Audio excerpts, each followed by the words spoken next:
All right, thanks again. Thanks for donating some of your hearing to this. I hope it wasn't too loud.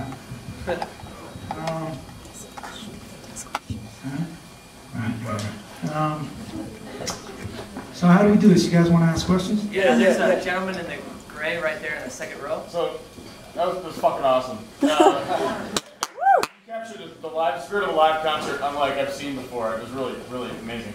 Can you talk about the editing process? That must have been unbelievable with all that footage and all the different cameras and keeping it all straight. Yeah, our editor's here too. This is Neil.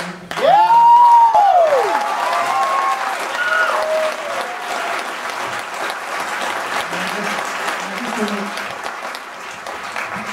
To start with, the beginning of the editing process was getting all the stuff sunk up, get it all loaded in, and it's basically, we did it in Final Cut, and it was all stacked, like 61 tracks in Final Cut, and there were varying speeds because the majority of it was shot at high 8, so those cameras don't have any sync, so they're just, the motors run at different speeds, so there was a lot of, you know, we had to chop things in a lot of places to get it all to sync up as well as we could. And then the way we started the editing process, we actually had 3 different editors working on it. And they each had 20 cameras to start with. And so they each did a cut of it. And then Neil and I started working on it after that. We took those 3 cuts and looked at them and saw it was interesting and then started like building on that. And then basically Neil and I sat in a room for like whatever it is, a year or something like that. It was awesome. Gentleman in the front row. What was it like for you guys to see the concert through, you know, other people's eyes like that? Like, have you ever done that before? Have you ever even thought about what that would be like to be on the other side of your perspective? I mean, I think for us that was actually the most fun about the movie. Like, in a way, like I could watch a cut that's just from the audience perspective. You know what I mean? Yeah. So we don't get to see that ever. Yeah. So that, for us, yeah. I mean, what did it make you feel like watching it tonight? Like, anything? No, I mean, we've been playing a long time. We've been playing a long time, so I've seen a lot of, like, you know, people shooting the show and stuff like that. So, like Mike was saying, you know, I've seen enough of us on stage before, but it's nice to see the audience and what they're doing out there. Yeah. Cool, thanks. Gentleman in yeah, there you go, right there.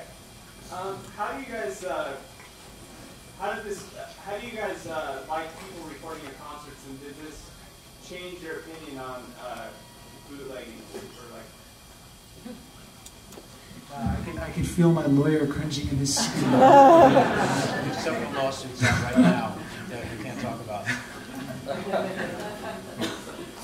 This young lady here in the front row. How did you get to be a camera operator?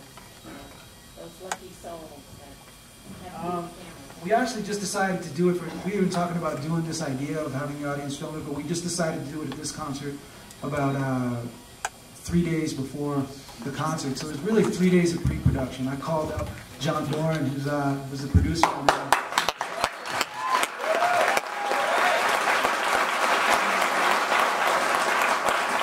And I asked John if he thought he could round up all those cameras. And he did. went out and bought them, and then we posted on the website and asked the people who had tickets who were interested in filming, you know, and then they posted and they told us their seat numbers, and we looked at a seating chart and found people that were all over the arena, and basically like that. But that was the only criteria. I think maybe they had to be over 18 or something. They ended up out with ID. Actually, the young lady in the red cap was next. Go ahead. Do you look at this film as the new medium is targeted more towards a new audience? Like, are you trying to expand your audience, or is it targeted more towards established fans? We're trying to reach like all the people that drink bottled water.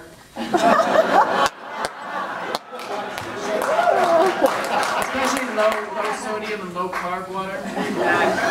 We're just trying to generally expand our, sponsors. Just trying to get Gerber involved.